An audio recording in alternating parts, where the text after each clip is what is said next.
Today on CityCast Chicago, while you're enjoying your extra day of February, let's go on ahead and look forward to what March has in store.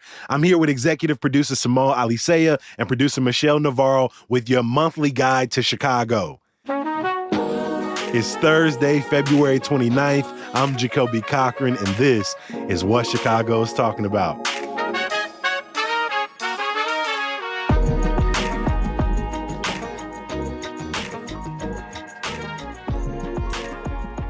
Morning, Simone. Good morning, Jacoby. Morning, Michelle. How you feeling? Good morning. I'm feeling good. How are you feeling? I'm doing well. Honestly, I've started to look forward to these. It's been a great way for me to organize my month. What are some events I definitely want to go to, some things I want to avoid, but also what are some important dates I need to be thinking about over the next few weeks? Because come on, us doing this job every day, some days we have no idea what day it is. We look up and it's already another month. And so these guides have been really helpful. Here at CityCast Chicago, we're bringing you conversations 5 days a week to help you navigate city life, whether that's talking about what's coming up in our next election or which events you should check out or why. Chicago is the birthplace of some of the coolest things in the world. So let's take a look at the month ahead. Simone, you are our resident trivia/game master, and March is Women's History Month. So you cooked up a little Chicago women's history trivia quiz to kick us off here. It'll be Michelle versus me. May the best person win, Michelle. We will see. We will see. Just a few figures in Chicago history, a few women whom I think most of us know. All of us should know these people. But just getting some details. So say the word buzz if you think you know the answer. Whoever I hear first, I'll let you go. First question. Hazel M. Johnson is considered the mother of the environmental justice movement. Which Chicago public housing complex became the center of her work, Jacoby? Altgeld Garden. Shout out to the Gardens, Wow Wow Hunnits. Yes, that is the Altgeld Gardens. Johnson discovered that the South Side had higher rates of cancer and other illnesses, and then realized that Altgeld Gardens was built on a site of a former landfill, and was sort of connecting these two things and really spearheaded and sort of laid the groundwork for our modern environmental justice movement today. If people want to learn all about it, there's a great podcast called Help This Garden Grow that is all about the life of Hazel Johnson, and you can also hear from her daughter. Yeah. All right. Question number 2. Jane Byrne was Chicago's first woman mayor. During her one term, workers at 3 major city agencies went on strike. Can you name 2 of those agencies? Whoa. You a beast for that one. I'm like, I thought you was going to say, what year was she elected? Yeah. The 19th century. I know you guys know who Jane Byrne is. Our listeners know who Jane Byrne is. I was ready for you to go, what public housing did she pretend to live in? I was like, they're all public housing questions? No. We're talking about strikes. I do not know. Name me 2 city agencies. You can guess. There's nothing wrong with guessing. I'm going to go firefighters. That's one? Michelle, you got one? Police? What'd you get? No. So firefighters. CTA. Let's go with CTA. firefighters and Oh, there you go. CTA was one of them. Ding, ding, So the ding. firefighters went on strike in 1980 for 23 days. It was a really, really big deal, really messy. There was a court injunction, and the firefighters defied that injunction. The firefighters union had won a written contract that Byrne had promised on the campaign trail, but then Byrne seemed to renege on that. I'm not going to lie. I did a play on words there. I just heard Byrne, and I was just like, fire. They used the same play on words, and Did they? the firefighters did. That was part of it as well. The CTA also went on strike for 3 days in 1979. The transit system basically shut down. Like the trains and buses just weren't running. It was a massive issue. Also had been working without a contract.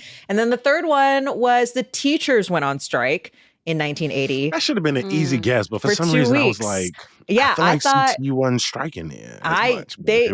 the teachers had walked out to save jobs which were under threat because the district was in a massive financial crisis and was forced to cut a bunch from its operating budget. I love we could have focused on her accomplishments, and he was like, what 3 city institutions halted to the ground when she became mayor? I thought it was an interesting fact. I actually wonder, has CTA striked in the year since? I never have lived I've never through heard of one. CTA Yeah. strike. I actually don't know that it has happened. I don't think it's happened since 79. Last question. Sandra Cisneros grew up in Chicago's Humboldt Park neighborhood in the 50s and 60s. Her titular house in her famous novel, The House on Mango Street, is inspired by her real-life childhood home. But can you tell me what was the real name of the street that she grew up on? The street name, the actual street name. Ah, Home. I'm gonna take a guess. Buzz? Yes, go for it. I'll say I used to know this. Humboldt Park. Division? It is not Division. It would have been a much better question if it was Division, but it's not. Jacoby, do you know? Mm, I don't. Wait, take another guess. It's in Humboldt Park, so Name a street in Humboldt Park. I don't know. Western run through Humboldt Park? It does run through Humboldt. It's like, yeah, but it wasn't Western. It was Campbell Avenue, which Campbell. is just west of Western, and the house was just south of North Avenue. It's kind of a small street. The house, California! the house no longer exists. It was demolished in 2004, but there are some similar homes on that street that were similar to the one that Cisneros was writing about and described in her novel. I bet the listener felt just as cocky as I did after the first one. Because that first one was like, I was like, come on, all your guys. Them last two, G, you really are. It's not just you like trivia. You really are a trivia master, G, because them was in the weeds, G. Them was in the weeds. Again, I couldn't just be like, who is Chicago's first woman mayor? I knew you guys were going to get that one. I thought you was going to say iconic poet who has a high school named after him. I was going to be like, let's go. No. Big GB. No, Gwen. Wrote anti-lynching documents. Ida B. Yeah.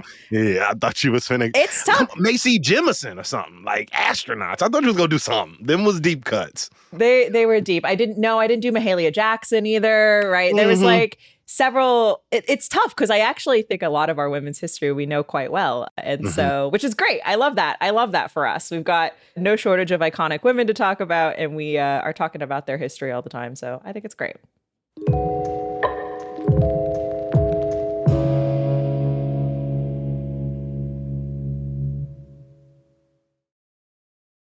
From amazing trailblazing women in Chicago's history, some of the best places to take pictures this month. Between spring flower shows, the improving weather, March is going to be a great time to get some photos off. Coming up this month, we got St. Patrick's Day on the 17th. We got the spring equinox, a.k.a. Chicago Henge, on the 19th. Chicago Henge, of course, being the time twice a year when the sun aligns perfectly with our east-west streets, and St. Patrick's Day being when Chicago famously dyes the river green. So I want to have a little debate here. What do you think is the most Chicago, or even the best Chicago photo of March? The Green River and all of these beautiful skyscrapers surrounding it, the River Walk, the iconic Chicago bridges, or Chicago Henge. You can get multiple angles, but that sun coming through, it often just makes for a really dynamic shot. So Michelle, let's start with you. You know, which one you itching to get a picture of this year? You trying to get some Chicago Henge, that perfect sunset, or you trying to get, the Green River? I'm not gonna lie, I could care less about the Green River. No disrespect to my Irish Chicago homies. No disrespect to the Plumbers Union. No disrespect to them. No disrespect to them. But I am a sucker for sunsets. And I just think like that golden hour, that sun just like, just like flooding the streets. Like you need to be, downtown where like our like amazing world-class architecture meets just like this really beautiful yearly moment, or I guess it's twice a year. But yeah, I'm really excited to get out there. I'm for sure going to be among the crowds in the loop trying to get a cool photo. And I'm gonna really try to like just take one picture and just like sit in the moment. I feel like I'm always like behind the screen when it's around these moments, and I'm gonna try my best to just kind of like vibe it out and enjoy that golden hour for a second. What about you, Jacoby? I love watching people compete downtown on Randolph Street for the best photo. And I've seen the photo now 1,000 times from 1,000 different cameras. But that photo on Randolph where you get all of those theater signs in the background, like Vashawn Jordan, shout out to Vashawn. We talked to him on the podcast years ago. He has this amazing photo. You can see the Nederlander in the background, just sort of like standing out. It's a gorgeous Chicago Hinge photo. And yeah, I'm one of those people too. Like for as much as I did not come downtown as a kid, one thing I was aware that took place downtown as a kid was that river being dyed green. And so it was all like, because the parade is happening, because it is all over WGN, it is something that I feel kind of over it because I've known it my whole life. And I think it's just easy to take a picture of. Like, there is no wrong angle. You stand at any point, get something in the background, a bridge or a skyscraper, and it looks good. Chicago Hinge takes skill. For as much as you can just point and shoot, the sun coming into your lens is actually a very difficult thing to shoot with. And so to get the timing right, to get your angle right, to make sure you got your exposure right so that you can either get people or signs or cars or something in the background and you're not just sort of glared out, I think takes a ton of skill. And so personally, I think Chicago Hinge is a better photo to get. What about you, Simone? So is the question which one is the better photo or which one is the most Chicago photo? I think I've changed it to the better photo, but if we go back to the most Chicago photo, it sounds like you asking this question because you want to go with the river. No, well, so I guess I've been debating this since we talked about, like, this came up as a topic, and I've really been going back and forth because I don't know, is something more Chicago if, right, because they're going to broadcast the Green River on Good Morning America or whatever, right? People across the country are going to see this, and people across the country know that Chicago dyes the river green for St. Patrick's Day, and like they see it and they think Chicago. Does the fact that other people recognize it make it more Chicago? Or does Chicago Henge, which is really a thing that I think only we think about and only we do. I was finna say, if you saw a picture of Chicago Henge and you saw the Nederlander, the Cadillac Palace, the Joffrey, the Block 37, I mean, the train is right there. So you see the L sort of going through it. And so that is like a giveaway. But I will say, if I try to put myself in the shoes of somebody who don't live here, if I just saw those signs of those theaters, I definitely would have no idea. I would probably quick twitch and be like, New York, all of those theaters? Even if you recognize that it is Chicago, do you recognize the Chicago phenomenon that is occurring with the alignment of the sun, et cetera? You just think it's a dope shot on the in the theater district. That's a good point. And so, but that's the question, is the thing that's only for us, does that make it more Chicago? Or does it being recognizable as Chicago, does that make it more Chicago? I don't know. I feel like this is a philosophical question. Because I will say, under this logic, dyeing the river green sort of feels like the hot dog, the deep dish conversation. For some, it is deeply annoying. I'm over it. This makes no sense. Why are we doing this? Why do people care? But because of your point, you can't tell me that the deep dish conversation, the Chicago hot dog and some of these other annoying phenomena, the being whatever's your annoying phenomena, that those aren't quintessentially Chicago. Because we live here, we're overwhelmed by them or annoyed by them. So to that point, the River Green might be a sort of more cliche, big picture Ferris Bueller's Day Capital Off. C, Chicago trademark. That's a very good point. Yeah, that's a good point too, because I'm thinking about it, and it's like the architecture along the river is really screams like quintessential Chicago versus like Jacoby mentioned, like just like looking down the theater district, looking down a busy street. So yeah, I guess I am more excited for Chicago Henge, but I do now agree that the river is like what we're known for, you know? The other thing I'll say too, the other nice thing about Chicago Henge is you can also get some really great shots in the neighborhoods outside of downtown. I was finna say, I have taken photos on 53rd Street straight up with some of very similar composition with some of the 53rd Street businesses in the background. But you can get it across the city. Same up here, like on Argyle, especially when the Asia on Argyle sign was there. It's no longer there because of construction on the Red Line. But when the sign was there, like, and you saw the train kind of coming through and the sun, kind of backlighting it, like, oh, just a beautiful. If you can get that motion blur on a train too, where it looks in movement while everything else is sort of that long exposure. Man, the best photo. We got to go ahead. The most Chicago photo, honestly, I think I agree. I think that damn pesky Green River. There is a chance we will come back to this question in March. So many people have it both in and out the city. Why does Chicago dye the river green? And, we'll get that answer for you. We want to know what other Chicago photo opportunities are there in March. If you're getting photos of these events, please share them with us. You can text them to us at 773-780-0246. You might also see them in our Hey Chicago newsletter on our website. You should bookmark it now, chicago.citycast.fm.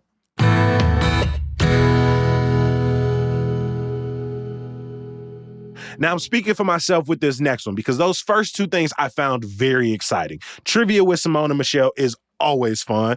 Talking through best places to take great photos in Chicago, y'all know that's up my alley. But one thing that is going to be on a lot of our minds but might not bring us an overwhelming sense of excitement, yes, March 19th is also primary election day in Illinois. We've been talking about the big local races on your ballot, and we've got more coming this month. But we wanted to remind you of some of those key election dates. Simone, please run us through the calendar for March. Jacoby, speak for yourself. I'm always excited about the election. I love election season. It's the time of year where we get to like learn all the stuff that we put off learning. So, let's do it. Some important dates coming up here in March that we just want to remind you about. This is the last weekend to register to vote online. You can still register to vote in person through Election Day, but if you're not registered, now's the time to do it.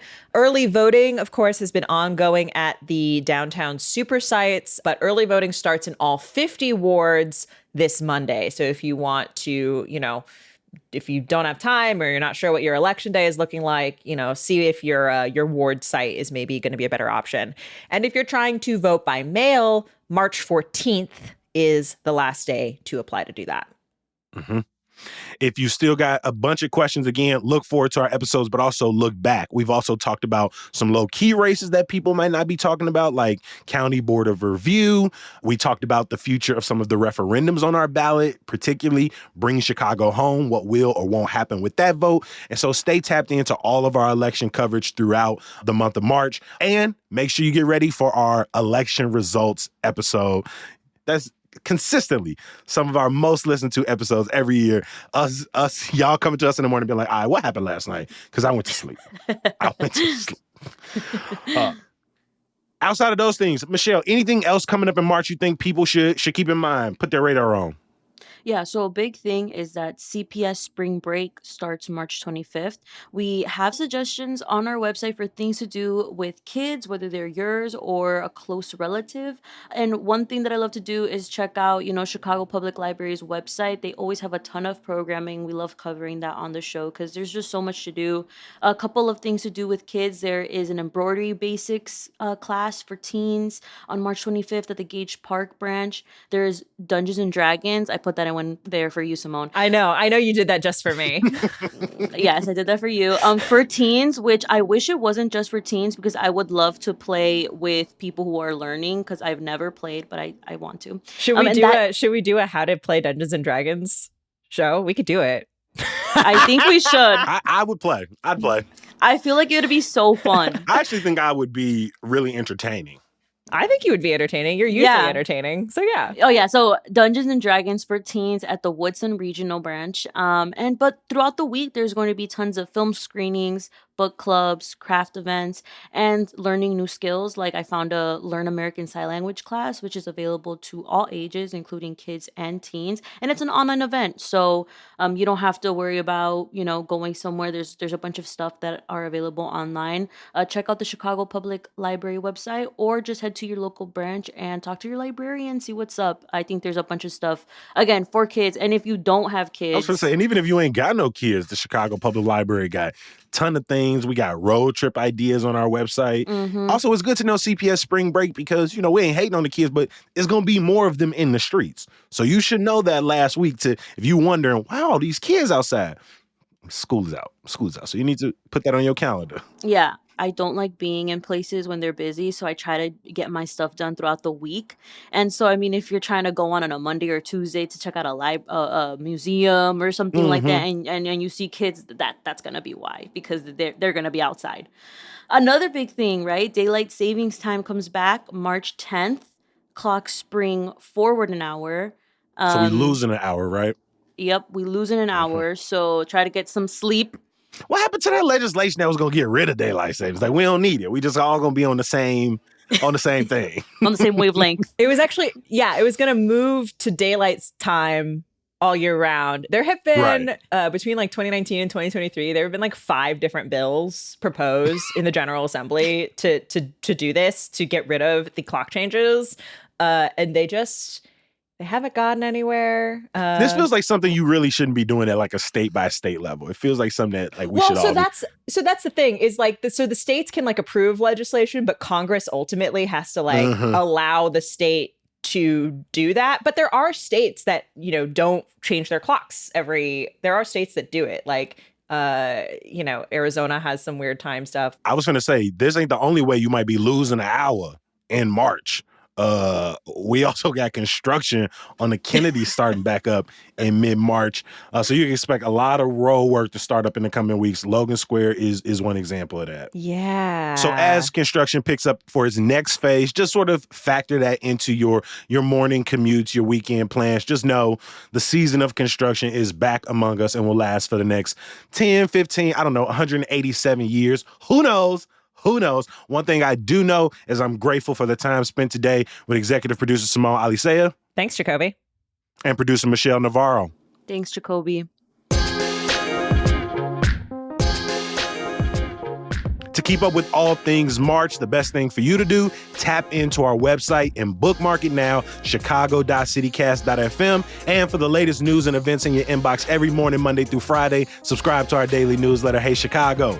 Of course, I can't wrap this guide up without some good news. This weekend, catch First Draft New Works by Chicago Dance Makers at Lynx Hall. The showcase will feature 13 new works by 13 Chicago area choreographers. For a list of dancers and ticket link, head to the show notes. My homie Noor gonna be performing, so shout out to Noor. As always, we appreciate you for listening, reading, signing up to become a member of CityCast Chicago, and being here bright and early tomorrow morning. We'll talk to you then. Especially you, Susie Shepard. Thank you so much for all your love and all your compliments. We'll talk to you tomorrow. Peace. Fun fact, my alternative Jane Byrne trivia was, what is Jane Byrne's maiden name? Oh, what is it? Burke.